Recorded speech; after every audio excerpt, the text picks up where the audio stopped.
దేవునికి కృతజ్ఞుడివేనా? దేవునికి మనం కృతజ్ఞత కలిగి ఉండాల్సినటువంటి అవసరత ఉందా?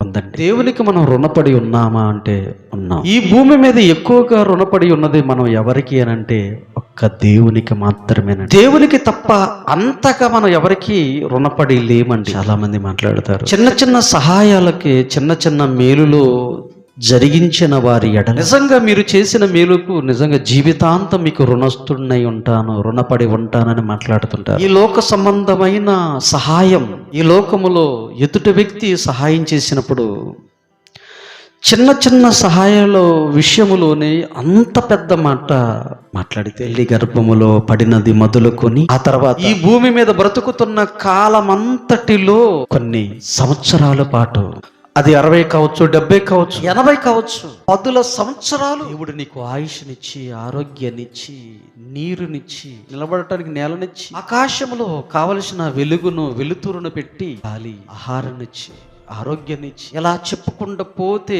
నీ పట్ల దేవుడు జరిగిస్తున్న నిన్ను బ్రతికించటానికి, నిన్ను పోషించటానికి నీ పట్ల ఒక తల్లికి లేనంతగా, తండ్రికి లేనంత బాధ్యత వాళ్ళ మీద ఎంత బాధ్యత పెట్టుకున్నాడు తెలుసా? 10 సంవత్సరాలు బ్రతకటం కోసం ఎంత భారం పెట్టుకున్నాడు తెలుసా దేవుడు? భారం నీకు తెలియట్లేదు, అర్థం కావట్లేదు.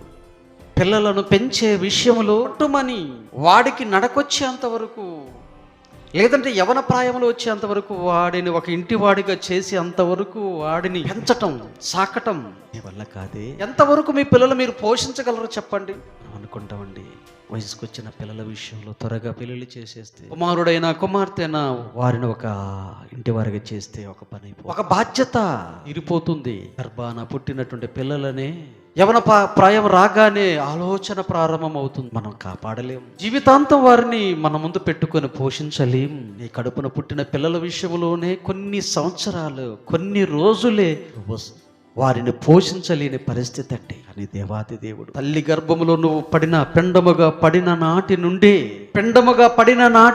9 నెలలు తల్లి గర్భములో నిన్ను కనిపెట్టుకొని, ఇక కావలసిన అవయవాలు, రూపురేఖలను ఏర్పరచి, కావలసిన ఆక్సిజన్ అందించి, నీరులో నిన్ను 9 నెలలు కాపాడి, ఆ తర్వాత ఆ 9 నెలల తర్వాత నా పని అయిపోయిందిలే, నా బాధ్యత అయిపోయిందిలే అనుకునే పరిస్థితి లేదండి. మరలా భూమి మీదకి వచ్చిన తర్వాత కావలసిన గాలి, నీరు, పొలాలు, పంటలు, నిత్య అవసరాలు అన్నీ కూడా కళ్ళ ముందు సిద్ధం చేసి నువ్వు వెళుతున్న ప్రతి మార్గములో కాపాడటానికి దోతలను పెట్టి కంటికి రెప్పలా కాచి కాపాడుతున్నాడండి.